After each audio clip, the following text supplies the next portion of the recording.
Rose M at 60. I believe, I don't know when is that photo taken. Maybe yesterday. I believe not only every kissing is a blessing, but every 6-0 is an extraordinary blessing as well. Can you say it? 6-0. 6-0. So, it's a quick message for today. I will call this message 5 positive character traits. There's so many character traits. There's negative, there's positive. If you search in the internet or ask Siri, Siri will give you hundreds of character traits. But let's talk today only 5 positive character traits. We will not talking about negative because whether you like it or not, as a nature of human being, we have these negative character traits. And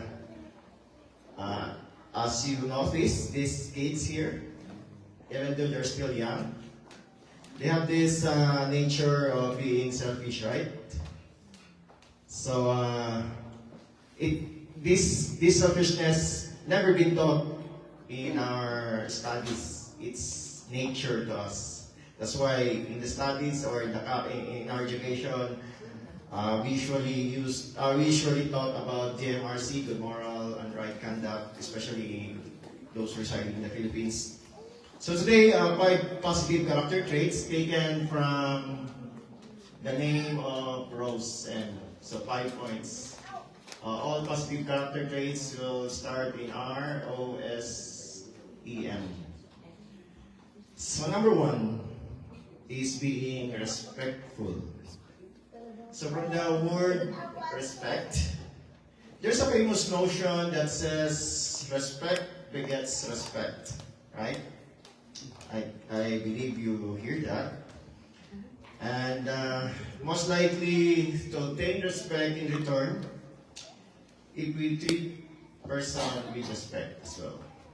Given the term begets, meaning give rise or produces, this notion implies that how one treats people affects how they are treated in return.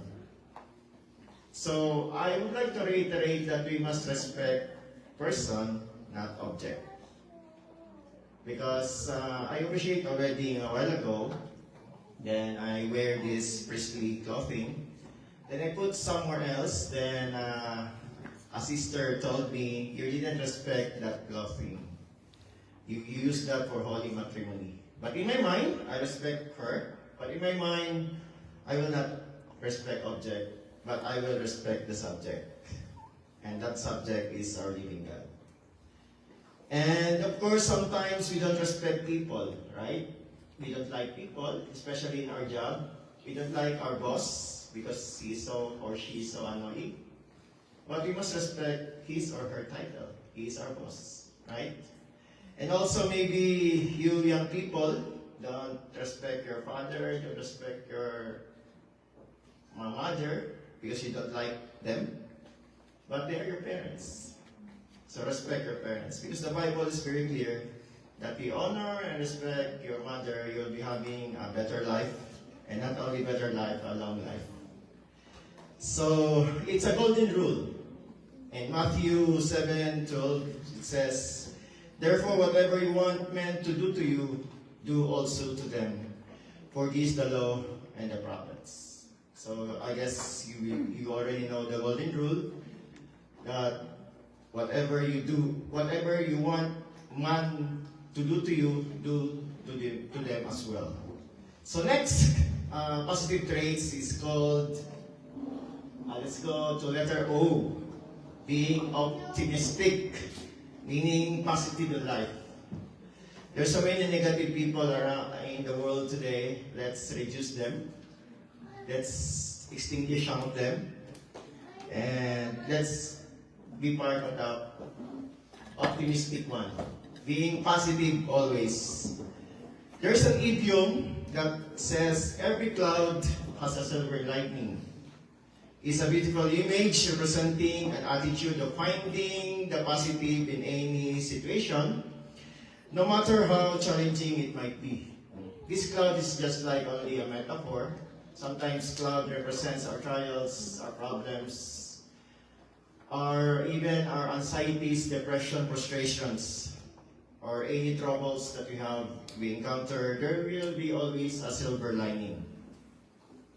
Because in Philippians 4:8, the Bible said, "Finally, brethren, whatever things are true, whatever things are noble, whatever things are just, whatever things are pure, whatever things are lovely, whatever things are of good report, if there is any virtue and there is anything praiseworthy, meditate on these things." So let's all be positive. Let's all be optimists. So number 3, from letter S, is called self-control. Self-control is one of the fruit of the Holy Spirit. As mentioned in Galatians 5:22-23, but the fruit of the Spirit is love, joy, peace, long-suffering, kindness, goodness, faithfulness, gentleness, and self-control. However, is the most neglected fruit. Maybe because this fruit is located in the last part. Because love, we can easily love, right? But self-control is the most neglected fruit. Let's give an example. Especially our tongue, right? Our tongue is a very small part of the body, but it creates fire if we don't use it properly. The Bible said in James 3:5-6 said, "Even so the tongue is a little member and boasts great things. See how great a forest a little fire kindles. And the tongue is a fire, a world of iniquity." So maybe our words is not so hearting. It's not a heartful words, but sometimes we exaggerate words, right? Exaggerated words come out from our mouth, and now we become like this, master of arts in relaying information through exaggerated storytelling. You get that? No offense sa mga meron ganyung pangalan na. Amen. So are you master of arts in relaying information through exaggerated storytelling? No? So what is that? Okay.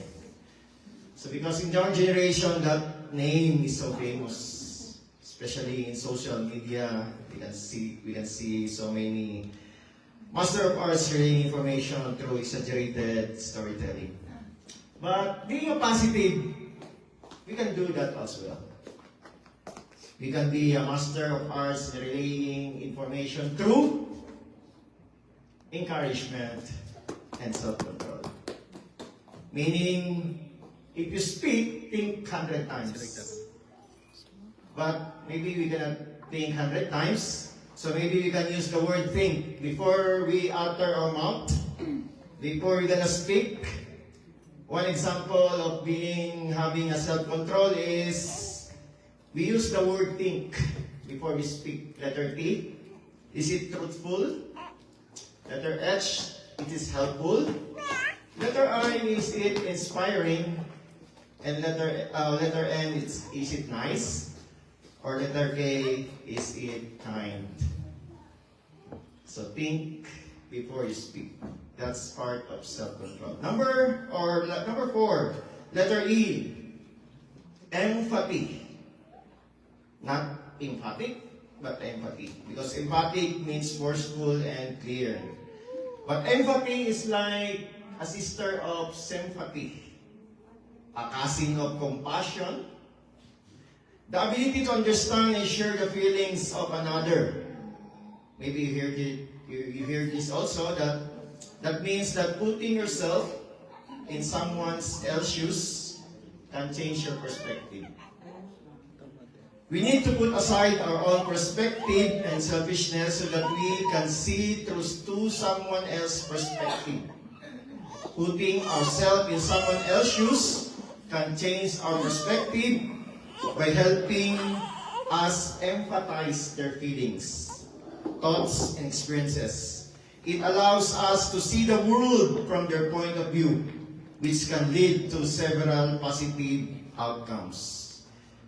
In Philippians 2:4 says, "Let each of you look out not only for his own interests, but also for the interest of others." So let's finish already the 4 positive traits. First is being respectful, being optimist, having self-control, and empathy. And lastly is being merciful. Merciful, also known as from the word mercy, it means love in action. In the Bible, in James 2:13 said, "So you must show mercy to other, or God will not show mercy to you when He judges you. But the person who shows mercy can stand without fear of the judgment." So instead of having critical thinking or being judgmental to others, how about showing them mercy? Right? Because the Bible is very clear, it's a warning for us. It's every one of us, it's a warning, it's very clear.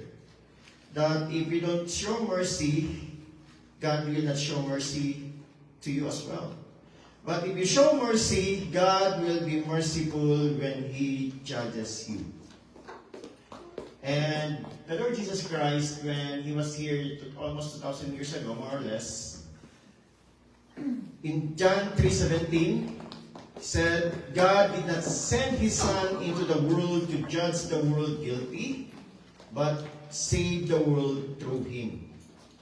So meaning Jesus doesn't judge us, so we must not judge as well.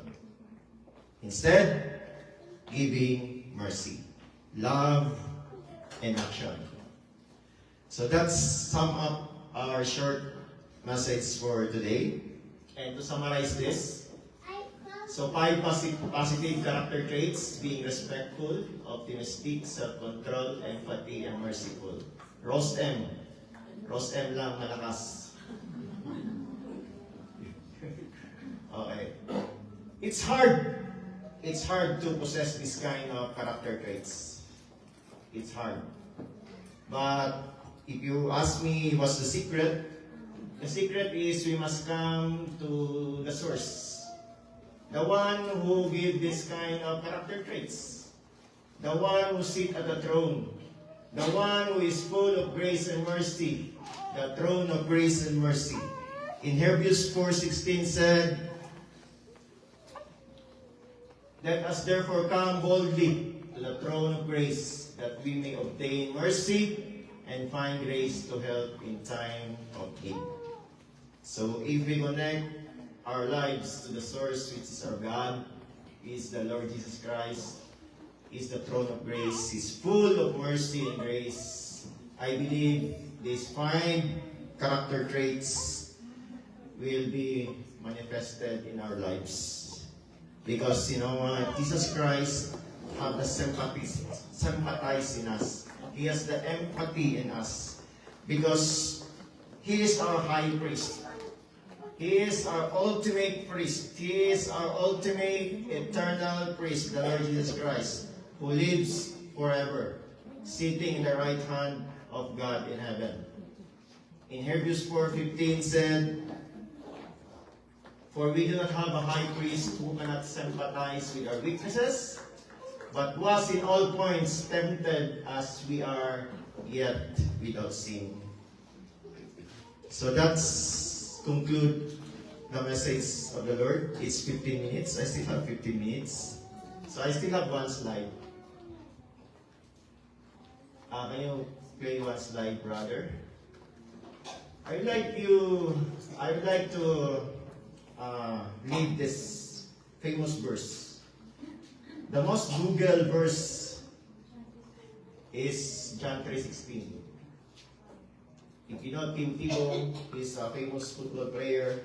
He used to wrote John 3:16 on his face.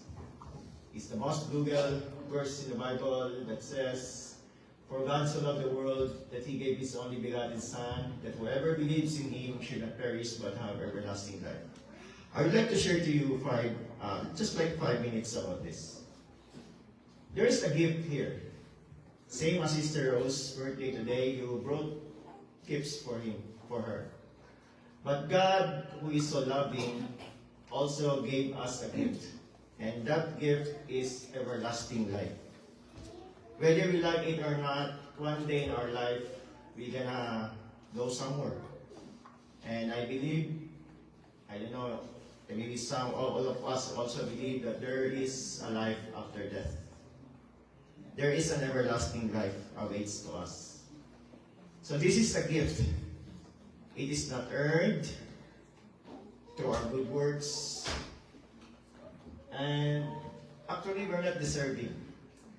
But God gave us this kind of gift through His grace. So, the problem is, the requirement of the Lord is perfection to receive this gift, everlasting life. But no one is righteous, right? No one is righteous. The world, the underlying world, is all the people here in the world. And it involves us. We belong to the world, the human being. And no one is righteous. The Word of God says, all of us fall short in the glory of God. So that's the problem now. How can we have this everlasting life if we are not perfect? That's a very big problem because we are all sinners. But God, who is so loving, solved the problem. Actually, God previously in the Old Testament, He's a just God.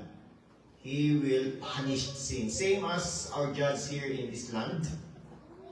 If we commit sin, we receive consequence, right? If we do overspeeding, we will receive a ticket. So same principle. God will punish our sins. So someone will be punished in our behalf. We are all sinners. We have sinned in the past, in the present, and even in the future. So someone will be punished in behalf of us. That's why God solved the problem in the person. You know that person? Can you shout? Yes. Amen. In the person of the Lord Jesus Christ. He sent His only begotten Son to die for us. Jesus Christ is called the great exchange. Your sin, I will take your sin. All of your sins in the past, the present, even the future. When Jesus died on the cross, He said, "It is finished." It is all been paid. Your sins in the past, present, the future has been paid. So the problem is solved. We can now be a recipient of everlasting life because someone died for us. He paid the penalty of our sins. So that's a very good news. Whatever your religion is, whatever your beliefs, we believe the Lord Jesus Christ paid for our sins. In the past, the present, the future. So how can we have this everlasting life? How can we go to heaven? It's very simple. That underlined words here, they are believe. Those who believe. Acts 16:31 said, "Those who believe in the Lord Jesus Christ will be saved, and all of your household." Believe is putting your 100% trust to the Lord. Because there's some faith that's not saving faith, like believing that in your mind, it's called intellectual faith, and also temporal faith that we believe today, tomorrow not. No. It must be an enduring faith, tested faith. Because the Bible is very clear as well, those who endured up to the end will be saved. So hopefully, if you hear this, meditate on these things. that one day we're gonna pass away, and we will be sure that one day we'll have this kind of celebration as well in heaven. And it's a joyous celebration there because it's eternal life. So what we can do right now is just believe the Lord Jesus Christ, that He died for you, for the payment, for the penalty of our sins. So, in your quiet time, if you want to seek more about the Lord, the Google can help you. How to be saved? How to be saved? It will give you answer. And of course, the Bible is rich of information and revelation of how to be saved. Of course, you can approach us. You can approach any mighty men and women of God in your church or in your community, and you can ask. But I believe the Holy Spirit is the great resources to convict you. So thank you so much for listening, and I hope and pray during the quiet time we will internalize, meditate all these things. So that's all for today. We have the recording.